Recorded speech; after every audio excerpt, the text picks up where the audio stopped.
जय श्री कृष्णा, राधे राधे। मेरे सभी प्यारे भक्तों, मेरी ओर से आप सभी को राम राम। आज हम सुनेंगे सफला एकादशी व्रत की कथा। युधिष्ठिर ने पूछा, हे स्वामी, पौष मास के कृष्ण पक्ष में जो एकादशी होती है उसका क्या नाम है, उसकी क्या विधि है तथा उसमें किस देवता की पूजा की जाती है, यह हमें बताइए। भगवान श्री कृष्ण ने कहा, हे राजेंद्र, बतलाता हूँ, सो सुनो। बड़ी बड़ी दक्षिणा वाले यज्ञों से भी मुझे उतना संतोष नहीं मिलता जितना एकादशी व्रत के अनुष्ठान से होता है। इसलिए प्रार्थना यत्न करके एकादशी का व्रत करना चाहिए। पौष मास के कृष्ण पक्ष में सफला नाम की एकादशी होती है। उस दिन पूर्व उक्त विधि से ही विधि पूर्वक भगवान नारायण की पूजा करनी चाहिए। एकादशी कल्याण करने वाली है, इसका व्रत अवश्य करना उचित है। जैसे नागों में शेषनाग, पक्षियों में गरुड़, देवताओं में श्री विष्णु तथा मनुष्यों में ब्राह्मण श्रेष्ठ है, उसी प्रकार संपूर्ण व्रतों में एकादशी तिथि का व्रत सबसे श्रेष्ठ है। हे राजन, सफला एकादशी को नाम मंत्रों का उच्चारण करके फलों के द्वारा श्री हरि का पूजन करें। नारियल के फल, सुपारी, बिजोरा नींबू, जमीरा नींबू, अनार, सुंदर आंवला, लौंग, बेर तथा आम के फलों से भगवान देवेश्वर श्री हरि की पूजा करनी चाहिए। इसी प्रकार धूप दीप से भी भगवान की अर्चना करें। सफला एकादशी को विशेष रूप से दीप दान करने का विधान है। रात को वैष्णव पुरुषों के साथ जागरण करना चाहिए। जागरण करने वाले को जिस फल की प्राप्ति होती है वह हजारों वर्ष तपस्या करने से भी नहीं मिलता। भक्त वत्सल भगवान श्री कृष्ण कहने लगे कि हे धर्मराज, मैं तुम्हारे स्नेह के कारण तुमसे कहता हूँ कि एकादशी व्रत के अतिरिक्त मैं अधिक से अधिक दक्षिणा पाने वाले यज्ञ से भी प्रसन्न नहीं होता। अतः इसे अत्यंत भक्ति और श्रद्धा से युक्त होकर करें। हे राजन, द्वादशी युक्त पौष कृष्ण एकादशी का महात्म्य तुम एकाग्रचित होकर सुनो। हे नृपश्रेष्ठ, अब सफला एकादशी की शुभकारिणी कथा सुनो। चंपावती नगरी में एक महिष्मान नाम का राजा राज करता था। उसके 5 पुत्र थे। उनमें से जो ज्येष्ठ था वह सदा पाप कर्म में ही लगा रहता था, पर स्त्रीगामी और वेश्यगमन था। उसने पिता के धन को पाप कर्म में ही खर्च किया। वह सदा दुराचार परायण तथा ब्राह्मणों का निंदक था। वैष्णवों और देवताओं की हमेशा निंदा किया करता था। जब राजा को अपने बड़े पुत्र के ऐसे कुकर्मों का पता चला तो उन्होंने उसे अपने राज्य से निकाल दिया। तब वह विचारने लगा कि कहाँ जाऊं, क्या करूं। अंत में उसने चोरी करने का निश्चय किया। दिन में वह वन में रहता, रात्रि को अपने पिता की नगरी में चोरी करता तथा प्रजा को तंग करने, उन्हें मारने का कुकर्म करता था।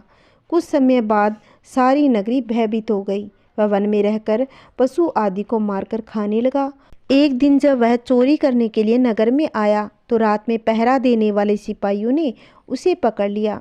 किंतु जब उसने अपने आप को राजा महिष्मान पुत्र बतलाया तो सिपाहियों ने उसे छोड़ दिया। फिर वह पापी वन में लौट आया। प्रतिदिन मांस तथा वृक्षों के फल खाकर जीवन निर्वाह करने लगा। उस दुष्ट का विश्राम स्थान पीपल वृक्ष के निकट था। वहाँ बहुत वर्षों का पुराना पीपल का वृक्ष था। लोग उसकी भगवान के समान पूजा करते थे। उसी वृक्ष के नीचे वह महापापी लुम्पक रहा करता था। उस वन में वह वृक्ष एक महान देवता माना जाता था। बहुत दिनों के बाद एक दिन किसी संचित पुण्य के प्रभाव से उसके द्वारा एकादशी के व्रत का पालन हो गया। पौष मास में कृष्ण पक्ष की दशमी के दिन पापी लुम्पक ने वृक्ष के फल खाए और वस्त्रहीन होने के कारण रात भर जाड़े का कष्ट भोगा। उस समय न तो उसे नींद आई न आराम मिला। वह निष्प्राण सा हो गया। सूर्योदय होने पर उस पापी को होश नहीं हुआ। सफला एकादशी के दिन भी लुम्पक बेहोश पड़ा था। दोपहर होने पर उसे चेतना प्राप्त हुई। फिर इधर उधर दृष्टि डालकर वह आसन से उठा और लंगड़े की भांति पैरों से बार बार लड़खड़ाता हुआ वन के भीतर गया। यह भूख से दुर्बल और पीड़ित हो रहा था। हे राजन, उस समय लुम्पक बहुत से फल लेकर जैसे ही विश्राम स्थान पर लौटा, जैसे ही सूर्यदेव भगवान अस्त हो गए। भूखा होने के बाद भी वह उन फलों को न खा सका, क्योंकि कहा तो वह नित्य जीवों को मारकर उनका मांस खाता था और कहाँ फल। उसे फल खाना तनिक भी अच्छा नहीं लगा। अतः उसने उन फलों को पीपल की जड़ के पास रख दिया और दुखी होकर बोला, हे ईश्वर, यह फल आपको ही अर्पण, इन फलों से आप ही तृप्त हो। ऐसा कहकर वह रोने लगा और रात को उसे नींद नहीं आई।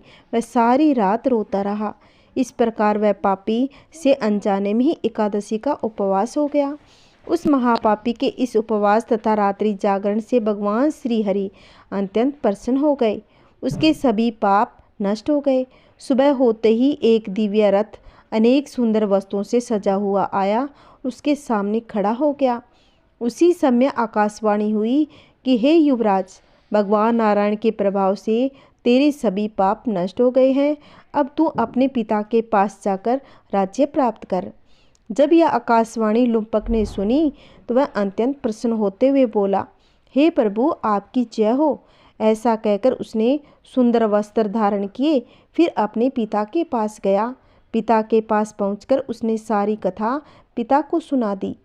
पुत्र के मुख से सारा वृत्तांत सुनने के बाद पिता ने अपना सारा राज्य पुत्र को सौंप दिया और स्वयं वन को चला गया। अब लुम्पक शास्त्र अनुसार राज्य करने लगा। उसकी स्त्री, पुत्र आदि भी श्री विष्णु के परम भक्त बन गए। वृद्धावस्था आने पर वह अपने पुत्र को राज्य सौंपकर भगवान का भजन करने के लिए वन में चला गया और अंत में परम पद को प्राप्त हुए। हे पार्थ, जो मनुष्य श्रद्धा भक्ति पूर्वक इस सफला एकादशी का व्रत करते हैं, उनके सभी पाप नष्ट हो जाते हैं और अंत में मुक्ति प्राप्त होती है। हे अर्जुन, जो मनुष्य इस सफला एकादशी के महात्म्य को नहीं समझते, उन्हें पूंछ और सींगों से विहीन पशु ही समझना चाहिए। इस प्रकार जो सफला एकादशी का उत्तम व्रत करता है और इस कथा को सुनता है, वह इस लोक में सुख भोग कर मरने के बाद मोक्ष को प्राप्त हो जाता है। संसार में वे मनुष्य धन्य हैं जो सफला एकादशी के व्रत में लगे रहते हैं, उन्हीं का जन्म सफल है। महाराज, उनकी महिमा को पढ़ने, सुनने, उसके अनुसार आचरण करने से मनुष्य राजसूय यज्ञ का फल पाता है। यदि कोई भी मनुष्य अज्ञानवश भी प्रभु का स्मरण करे तो उसे पूर्ण फल की प्राप्ति होती है। यदि मनुष्य निश्चल भाव से अपने पापों की क्षमा मांगे तो भगवान उसके बड़े से बड़े पापों को भी क्षमा कर देते हैं। लुम्पक जैसा महापापी भी भगवान श्री हरि की कृपा से बैकुंठ का अधिकारी बन गया। बोलिए विष्णु भगवान की जय हो। आइए अब 11 माता की कहानी सुनते हैं। एक बार एक राज्य में एक राजा रहता था। राजा बहुत ही बुद्धिमान और बलशाली था। राजा सदैव अपनी प्रजा का बहुत अच्छे से ध्यान रखता था। प्रजा भी अपने राजा को बहुत ही पसंद करती थी। राजा की 2 बेटियां थीं। राजा अपनी दोनों बेटियों से बहुत प्रेम करता था। राजा की छोटी बेटी देखने में बहुत ही सुंदर थी और राजा की बड़ी बेटी छोटी बेटी के मुकाबले थोड़ा कम सुंदर थी। राजा की छोटी बेटी 11 माता की पूजा करती थी और सभी लोग राजा की छोटी बेटी से बहुत ही प्रेम करते थे। राजा भी अपनी छोटी बेटी से प्रेम करता था, जिस कारण राजा की बड़ी बेटी अपनी बहन से जलने लगी। राजा की दोनों बेटियां जब बड़ी हो गई तब एक पड़ोस के राज्य में रहने वाला राजकुमार राजा की बड़ी बेटी से रिश्ता लेकर आया। लेकिन जैसे ही उस राजकुमार की नज़र राजा की छोटी बेटी पर पड़ी तो वह राजकुमार राजा की छोटी बेटी पर मोहित हो गया। उससे पहली नज़र में प्रेम कर बैठा। उस राजकुमार ने राजा की बड़ी बेटी के साथ विवाह करने से मना कर दिया। उसने राजा से कहा कि मैं आपकी छोटी बेटी से विवाह करना चाहता हूँ। जिसके बाद राजा की बड़ी बेटी यह देखकर अपनी छोटी बहन से क्रोधित हो गई और राजा की बड़ी बेटी ने अपनी छोटी बहन को अपना सबसे बड़ा दुश्मन मान लिया। राजा की बड़ी बेटी ने अपनी छोटी बहन से बदला लेने का निर्णय ले लिया, जिसके लिए उसने अपनी छोटी बहन को जान से मारने का प्लान बनाया। राजा की बड़ी बेटी ने अपनी छोटी बहन को मारने के लिए सबसे पहले एक लड्डू में जहर मिलाकर अपनी छोटी बहन को दिया।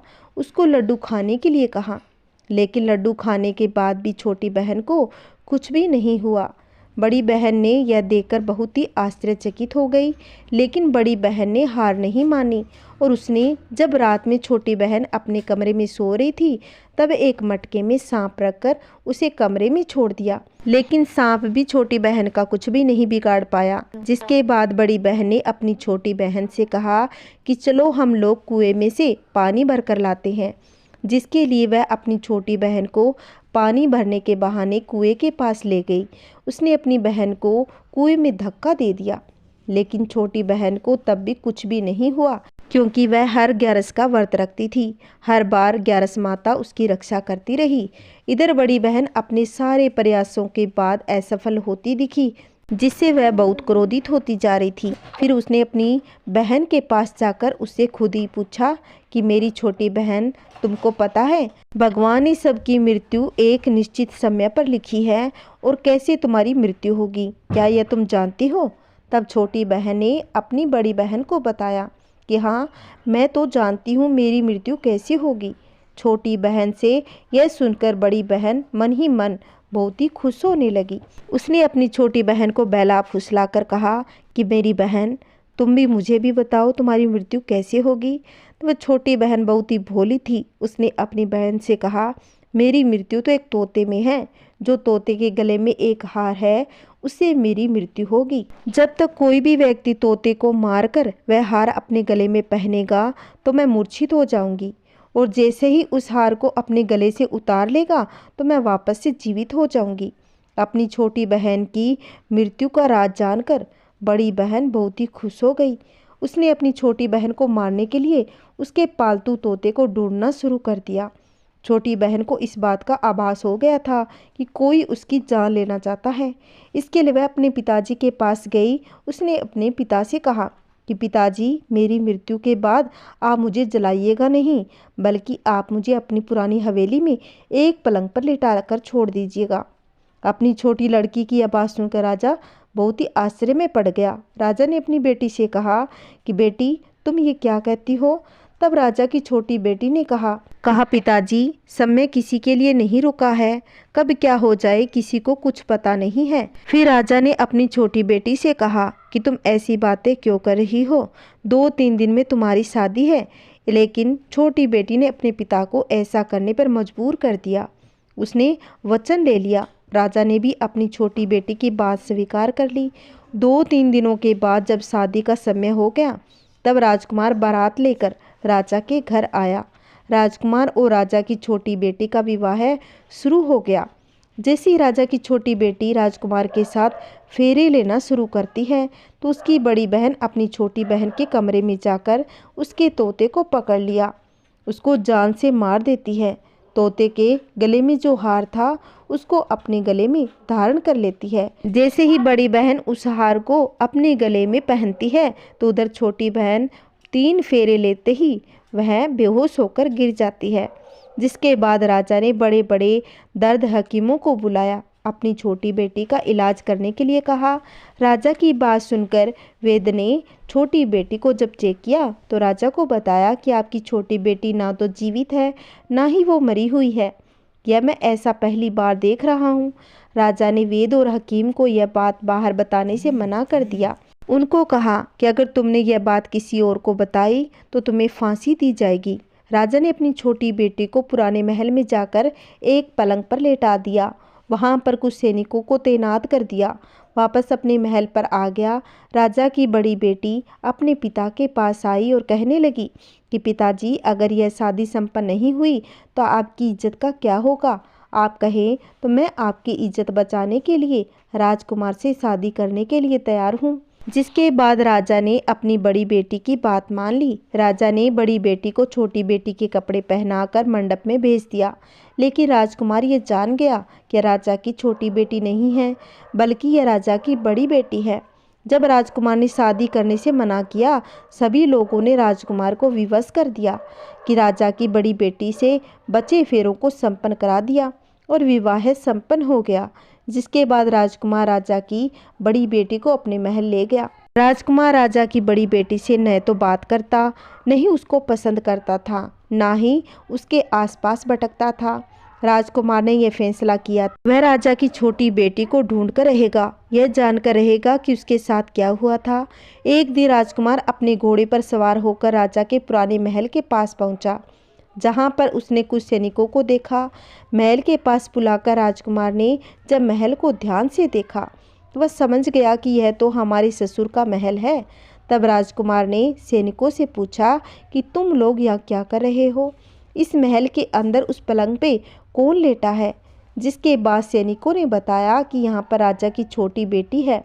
यह सुनकर राजकुमार बहुत ही खुश हो गया। तुरंत अपनी प्रेमिका के पास पहुँच गया, उसकी सेवा करने लगा। जैसे ही रात हुई तो राजा की छोटी बेटी उठकर बैठ गई। राजकुमार यह देखकर बहुत ही खुश हो गया। उसने अपनी प्रेमिका से पूछा कि तुम यहाँ क्या कर रही थी? तुम मेरे साथ मेरे घर चलो। राजा की छोटी बेटी ने राजकुमार को सारी बात बता दी कि मेरी जान एक तोते में बसी थी और मैंने यह बात सिर्फ अपनी बहन को बताई थी। मुझे पता है कि उसने ही मुझे मारने का प्रयास किया है। उसके पास एक हार है जिसको वह सुबह तो पहन लेती है, रात को उतार देती है। जब तक वह हार को पहने रखती है तब तक मैं मूर्छित रहती हूँ। जैसे वह हार को उतार देती है मैं जीवित हो जाती हूँ। जब तक वह हार मेरी बहन के पास रहेगा मैं जीवित और मूर्छित होती रहूंगी। अगर मेरी बड़ी बहन के पास जो हार है मेरे हाथ लग जाए तो मैं हमेशा के लिए जीवित हो जाऊंगी। राजकुमार यह बात सुनकर राजा की छोटी बेटी के पास रहने का निर्णय ले लिया। उसने अपने बचे हुए सारे फेरे उस पलंग में लेटी राजकुमारी की छोटी बेटी के साथ ले लिया। अपना विवाह पूर्ण कर लिया, वहीं पर ही रहने लगा। देखते ही देखते कुछ समय में राजा की छोटी बेटी और राजकुमार की पत्नी पेट से हो गई। एक दिन राजकुमार को किसी काम से बाहर जाना पड़ा। तब छोटी बेटी के पेट में बहुत तेज से दर्द होने लगा। जिसके बाद उसने ग्यारस माता का आह्वान किया। जिसके बाद वहां पर ग्यारस माता प्रकट हुई। उन्होंने अपनी भक्तों के दर्द को दूर किया, एक पुत्र की प्राप्ति करवाई। वहीं पर अचानक से राजकुमार भी आ गया। राजकुमार ने ग्यारस माता को देखा तो वह आश्चर्यचकित हो गया। उसने तुरंत माता को प्रणाम किया और ग्यारस माता ने राजकुमार से कहा कि जब तुम्हारा पुत्र 5 वर्ष का हो जाएगा तुम अपनी पत्नी का हार लाकर उसके गले में डाल देना। देखते ही देखते राजकुमार और राजा की छोटी बेटी का पुत्र 5 साल का हो गया। तो राजकुमार अपने बेटे से कहने लगा कि बेटा, मैं कुछ काम से बाहर जा रहा हूँ, तुम अपनी माता का ध्यान रखना। अपने बेटे को समझाकर राजा चला गया। राजा को बाहर निकलता देख बड़ी बहन के सैनिक ने देख लिया और बड़ी बहन को जाकर सारी बातें बता दी। जिसके बाद बड़ी बहन अपनी छोटी बहन के पुत्र को वहाँ से उठवा लिया, उसको मरवा देती है। छोटी बेटी के पुत्र के 2 टुकड़े कर दिया। पहला टुकड़ा चक्की के पास छुपा दिया, दूसरा टुकड़ा अपनी पलंग के नीचे रख दिया। अब ग्यारस माता भिखारी का रूप लेकर आई। एक भिखारी का रूप रखकर बड़ी बहन के पास गई। जिसके बाद वहाँ पर भिक्षा मांगने लगी। बड़ी बहन अपने नौकरों से कहने लगी कि जाकर भिक्षा दे दो। लेकिन जैसे ही नौकर ग्यारस माता को भिक्षा देने के लिए आते हैं तो माता उन्हें मना कर देती है और कहती है, मैं तुम्हारी महारानी से ही भिक्षा लूंगी। जिसके बाद बड़ी बहन स्वयं ही भिक्षा देने के लिए माता के पास आई। तब ग्यारस माता ने एक बिल्ली का रूप लेकर उसके कमरे में चली गई। वहाँ पर छोटी बेटी के पुत्र के कोई 2 टुकड़े को आपस में जोड़ दिया, उसे जीवित कर दिया, उसे वहाँ से ले गई। राजकुमार अपने बेटे को लेकर अपनी पत्नी के पास गया। उसे कहने लगा कि तुम इसका ध्यान रखना, अगर तुम इस बच्चे का अच्छे से ध्यान रखोगी तो मैं तुमसे बात करूंगा। एक दिन राजकुमार अपने बच्चे से कहने लगा, तुम अपनी बड़ी मम्मी से उनके गले का हार मांग लो। जिसके बाद राजकुमार का लड़का अपनी बड़ी मम्मी के पास गया और कहने लगा कि बड़ी मम्मी, मुझे तुम्हारा हार चाहिए जो तुमने गले में पहन रखा है। यह सुनकर पहले तो बड़ी बहन बहुत ही क्रोधित हो गई। उसको यह याद आता है कि राजकुमार ने कहा था कि अगर मैं इस बच्चे का ध्यान रखूंगी तो वह मुझसे बात करेंगे, मुझसे प्रेम करेंगे। जिसके कारण वह बच्चे को हार दे देती है। वह तुरंत उस हार को लेकर अपने पिता के पास गया। तभी राजकुमार अपने बेटे को लेकर वहाँ से जाने लगा। अपनी पत्नी से कहने लगा कि तुम हमारे लिए खाना बना लेना, मैं शाम को आकर तुम्हारे साथ खाऊंगा। वह अपने बेटे को लेकर वहाँ से चला गया। जिसके बाद वह राजा के पास गया, उनको सारी बात बता दी। राजा अपनी बड़ी बेटी की करतूत सुनकर बहुत ही क्रोधित हो गया और अपनी परवरिश पर दोष देने लगा। राजकुमार को अपनी छोटी बेटी के साथ रहने के लिए आदेश दिया। अब छोटी बेटी और राजकुमार के साथ रहने लगी और खुशी खुशी अपना जीवन बिताने लगी और दोनों मिलकर ग्यारस माता का व्रत करने लगे। बोलिए ग्यारस माता की जय हो। ये भक्तों तुलसी माता की कहानी सुनते हैं। एक बुढ़िया थी, वह रोज तुलसी जी की पूजा किया करती थी। मंदिर जाती, तुलसी जी की पूजा करती, लेकिन कोई धन मांगती, कोई पुत्र मांगती, कोई सुहाग मांगती। पर एक बुढ़िया तुलसी जी को सींचती और कहती, हे तुलसी माता, सबकी दाता, लड़वा दे घड़वा दे, मीठा मीठा घास दे, मीना मयूर की धोती दे, चटक मटक की चाल दे, 11 का दिन दे, गंगा तुलसी मुँह में दे, कृष्ण जी का कंधा दे, चंदन की काठ दे, बैकुंठ में वास दे, मैं सिंचू बिरवा तेरा, तू कर निस्तारा मेरा। तुलसी जी बुढ़िया की मांग सुन सुनकर सूखने लगी। एक दिन श्री कृष्ण भगवान तुलसी जी के पास आए और आकर कहने लगे कि स्त्रियां आपको खूब सींचती है, आपकी खूब पूजा पाठ करती है, फिर भी आप पतली क्यों होती जा रही हो। तब तुलसी जी ने बताया कि महाराज, ये तो सब ठीक है, परंतु एक बुढ़िया की मांग सुन सुनकर मुझे बहुत ही चिंता हो गई। तुलसी जी ने सारी बात श्री कृष्ण को बता दी। सब कुछ दे सकती हूँ, परंतु आपका कंधा कहाँ से दूँ। भगवान ने कहा कि तुलसी जी, जो आपकी सेवा करता है उनके कार्य को सिद्ध करने ही पड़ते हैं, आपको तो मुझ पर भरोसा करना चाहिए। तुलसी जी खुश हो गई। दिन बीत गए। एक दिन बुढ़िया मर गई। गांव के सभी लोग आए। बुढ़िया को सभी लोग धर्मात्मा मानते थे। उसे तुलसी जी की बुढ़िया कहा करते थे। उसके पास कुछ भी नहीं था, सारा इंतजाम गांव वालों ने ही किया था। पर अर्थी उठाने लगे तो उस समय सभी ने जोर लगा लिया, किसी पर भी अर्थी नहीं उठी। तब लोगों में चर्चा हुई कि लोग इसे धर्मात्मा समझते थे, या तो यह पापिन हुई जो किसी से भी नहीं उठती। भगवान एक बच्चे के रूप में आए और बोले, भाई क्या हुआ। लोगों ने सारी बात बताई। बच्चा बोला, आप लोग एक तरफ हो जाओ, मैं देखता हूँ। सबने कहा, हाँ यूं जरा बच्चा तो सारे ही उठा देगा, हमारे पास तो उठ नहीं रही। देखो तो जरा यह छोटा सा बच्चा क्या बातें बनाता है।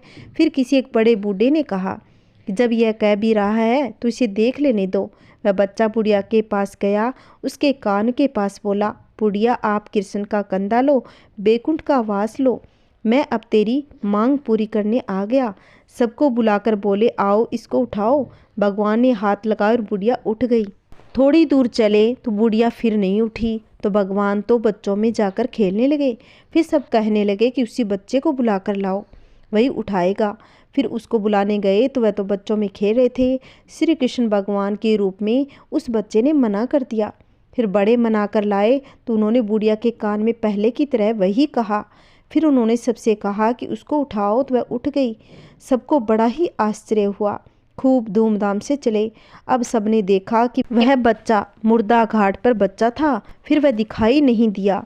सब समझ गए कि भगवान खुद ही आए थे। बुढ़िया का दाह संस्कार अच्छी तरह से हुआ। हे तुलसी माता, जैसी मुक्ति बुढ़िया माई की करी वैसी सबकी करना, जैसे उसको कंधा मिला वैसे सबको देना। बोलो तुलसी माता की जय हो। भगवान शिव कहते हैं कि हे पार्वती, अब मैं 7वें अध्याय का महात्म्य बतलाता हूँ, जिसे सुनकर कानों में अमृत राशि भर जाती है। पाटलिपुत्र नामक एक दुर्गम नगर है, जिसका द्वार बहुत ही ऊंचा है। उस नगर में सुकर्ण नाम एक ब्राह्मण रहता था। उसने वेश्यावृत्ति का आश्रय लेकर बहुत धन कमाया, किंतु न तो कभी पितरों का तर्पण किया, न देवताओं को पूजन। वह धन उपार्जन में तत्पर होकर राजाओं को ही भोज दिया करता था। एक समय की बात है, उस ब्राह्मण ने अपना चौथा विवाह करने के लिए पुत्रों और बंधुओं के साथ यात्रा की।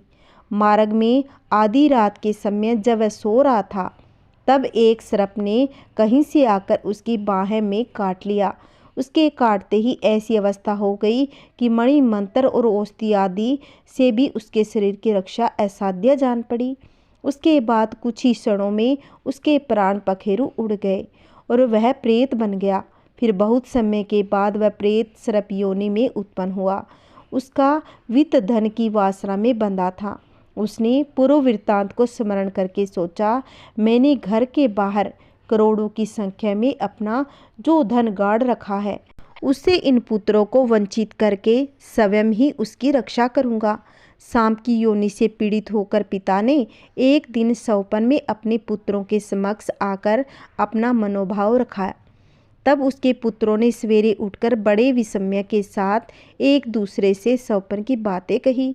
उनमें से मंझला पुत्र कुदाल हाथ में लिए घर से निकला और जहां उसके पिता सर्प योनि धारण करके रहते थे, उस स्थान पर गया। यद्यपि उसे धन का स्थान ठीक ठीक पता नहीं था, तो भी उसने चिन्हों से उनका ठीक निश्चय कर लिया और लोभ बुद्धि से वहां पहुंचकर बोबी को खोदना शुरू कर दिया। तब उस जगह से बड़ा भयानक सांप प्रकट हुआ और बोला, ओ मुड, तू कौन है? किस लिए आया है? ये बिल क्यों खोद रहा है? किसने तुझे भेजा है? ये सारी बातें मेरे सामने बता। वह बोला, मैं आपका पुत्र हूँ, मेरा नाम शिव है। मैं रात्रि में देखे हुए सपन से विस्मित होकर यहाँ का सुवर्ण करने के लिए कौतूहल से आया हूँ। पुत्र की यह वाणी सुनकर वह सांप हंसता हुआ उन सवर से इस प्रकार स्पष्ट वचन बोला, यदि तू मेरा पुत्र है तो मुझे शीघ्र ही बंधन से मुक्त कर। मैं अपने पूर्व जन्म के गाड़े हुए धन के लिए सर्प योनि में उत्पन्न हुआ हूँ। पुत्र बोला, पिताजी, आपकी मुक्ति कैसे होगी, इसका उपाय मुझे बतलाइए, क्योंकि मैं इस रात में सब लोगों को छोड़कर आपके पास आया हूँ। पिता बोला, बेटा, गीता के अमृतमय 7वें अध्याय को छोड़कर मुझे मुक्त करने में तीर्थ, दान, तप और यज्ञ भी सर्वदा असमर्थ नहीं है। केवल गीता का 7वां अध्याय ही प्राणियों के जरा, मृत्यु आदि दुखों को दूर करने वाला है। पुत्र, मेरे श्राद्ध के दिन गीता के 7वें अध्याय का पाठ करने वाले ब्राह्मण को श्रद्धापूर्वक भोजन कराओ। इससे निसंदेह मेरी मुक्ति हो जाएगी। हे वत्स, अपनी शक्ति के अनुसार पूर्ण श्रद्धा के साथ निश्चय ही वेद विद्या में प्रवीण अन्य ब्राह्मणों को भी भोजन कराना। सर्प योनि में पड़े हुए पिता के ये वचन सुनकर सभी पुत्रों ने उसकी आज्ञा अनुसार तथा उससे भी अधिक किया। तब सूकर्ण ने अपने सर्प शरीर को त्याग दिव्य देह धारण किया, सारा धन पुत्रों के अधीन कर दिया। पिता ने करोड़ों की संख्या में जो धन उसमें बांट दिया था, उससे वे पुत्र बहुत प्रसन्न हुए। उनकी बुद्धि धर्म में लगी हुई थी, इसीलिए उन्होंने बावली, कुआं, पोखरा, यज्ञ तथा देव मंदिर के लिए उस धन का उपयोग किया और अन्नशाला भी बनवाई। उसके बाद 7वें अध्याय का सदा जप करते हुए उन्होंने मोक्ष प्राप्त किया। हे पार्वती, यह तुम्हें 7वें अध्याय का महात्म्य बताया, जिसके श्रवण मात्र से मानव सब पातकों से मुक्त हो जाता है। ये अब सुनते हैं लपसी तपसी की कहानी। लपसी और तपसी नाम के 2 भाई रहते थे। तपसी हमेशा भगवान की तपस्या में लीन रहता था और लपसी सवा सेर की लपसी बनाकर पतला हलवा बनाकर भगवान को भोग लगाता। एक दिन दोनों ऐसे बातें कर रहे थे कि मैं भगवान का बड़ा भक्त हूँ, मैं भगवान का बड़ा भक्त हूँ। ऐसा कहकर दोनों लड़ते रहे। लपसी बोले, मैं भगवान की रोज़ तपस्या करता हूँ, इसलिए मैं बड़ा भक्त हूँ। लपसी बोले, मैं रोज़ भगवान को सवा सेर की लपसी बनाकर भोग लगाता हूँ, इसलिए मैं बड़ा हूँ। तभी नारद जी वहाँ से गुजर रहे थे। उन्होंने दोनों को लड़ते हुए देखा, तब उनसे कारण पूछा। दोनों ने नारद जी को खुद का बड़ा भक्त होने का कारण बताया। लपसी ने कहा, मैं सारा दिन भगवान की तपस्या करता रहता हूँ, तो मैं सबसे बड़ा भक्त हूँ। लपसी बोले कि मैं हर रोज़ भगवान को लापसी का भोग लगाता हूँ, तो इसलिए मैं बड़ा भक्त हूँ। नारद जी बोले, मैं तुम्हारा फैसला कल कर दूंगा। दूसरे दिन नहाने के बाद लपसी और तपसी अपनी रोज़ की भक्ति करने के लिए निकल पड़े। तो नारद जी ने चुपके से 1.25 करोड़ की एक अंगूठी दोनों के रास्ते में ऐसी रख दी कि उनकी नज़र उस पर पड़े। तब तपसी की नज़र अंगूठी पर पड़ी तो चुपचाप उसने वह अंगूठी उठा ली और जब तपस्या करने लगा तब उसने अंगूठी अपने घुटने के नीचे दबा ली और सोचने लगा, आज लपसी की सारी हेकड़ी निकाल दूंगा। ये अंगूठी काफ़ी कीमती है, इसे बेचने से बहुत सारा धन मिलेगा, जिससे मैं यज्ञ करूंगा, अपने आप ही बड़ा बन जाऊंगा। लपसी की नज़र भी रास्ते में पड़ी अंगूठी पर पड़ी, पर उसने उस पर ध्यान नहीं दिया। भगवान को भोग लगाकर लापसी खाने लगा। लपसी को भी रतन जड़ित अंगूठी दिखी थी, पर उसने सोचा कि यह मेरे किस काम की, कोई इसे मेरे पास दिखेगा तो गर्दन काट लेगा, इसे ले जाएगा ऐसा विचार कर उसने अंगूठी को अनदेखा कर दिया, उसने नहीं उठाया।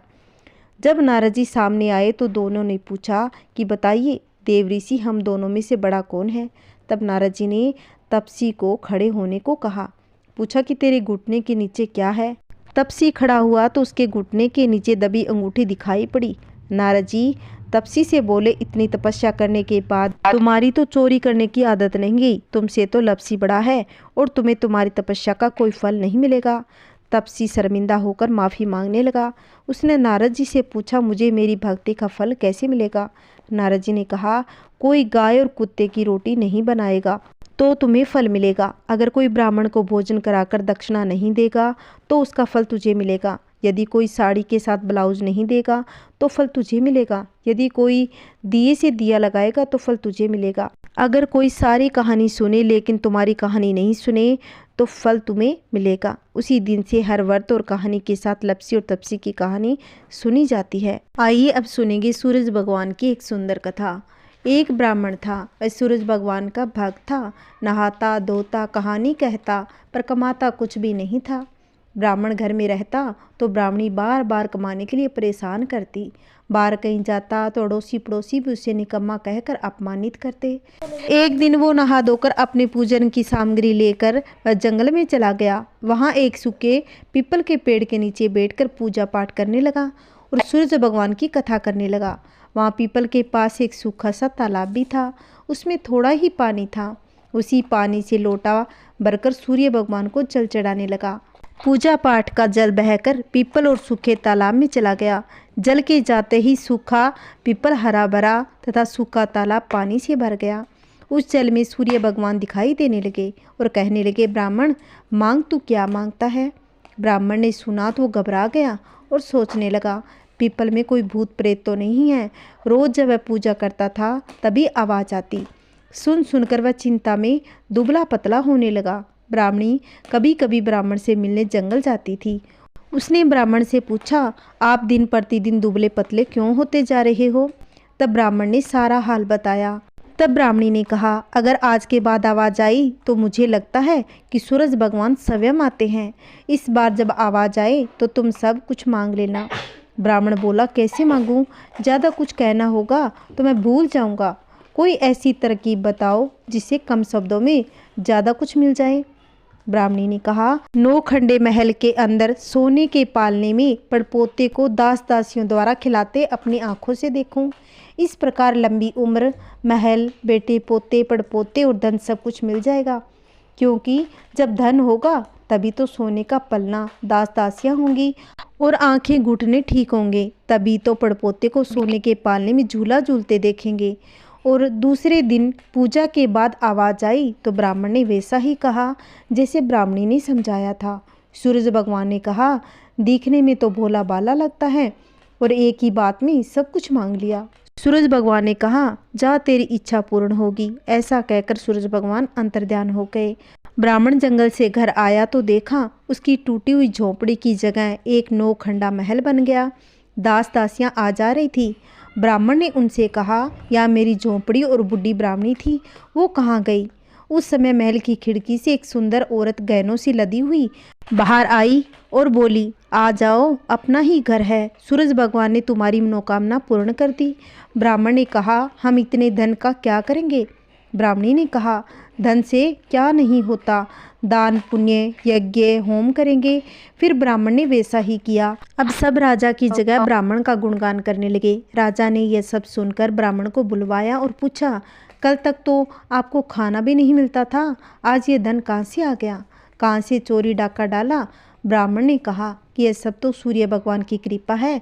सो सारी कहानी बता दी। राजा ने कहा, मेरे पुत्र नहीं है तो मुझे क्या करना चाहिए। ब्राह्मण ने राजा को सूर्य भगवान की पूजा की विधि बताई। राजा ने ब्राह्मण के कहे अनुसार वैसा ही किया तो उसके पुत्र हो गया। सब लोग सूर्य भगवान की जय जयकार बोलने लगे। हे सूर्य भगवान, जैसे ब्राह्मण और राजा की मनोकामना पूर्ण करी वैसी सबकी करना। कहानी कहने वाले के, कहानी सुनाने वाले के, सबकी मनोकामना पूरी करना। बोलिए सूरज भगवान की जय हो।